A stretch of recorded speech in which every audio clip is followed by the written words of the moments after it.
Elsier met Pinkster wordt er een wanne 3 dagen lang in een koer opsluiten boven in een mast van 20 meter heeg. Die jaarlijkse traditie heet Kalamooi. Maar het is wel een traditie dat de laatste jaren hield dit vaker kritiek op is.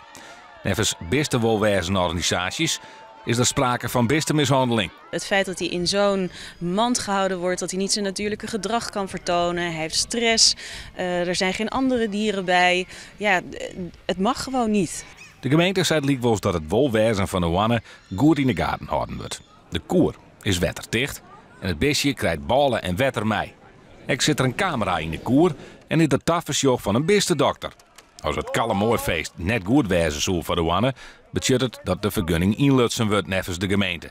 De vergunning wordt afgegeven op basis van een eerdere uitspraak, ook van het ministerie en van de Landelijke Inspectiedienst Dierenbescherming, dat dit voldoet aan de wet dieren.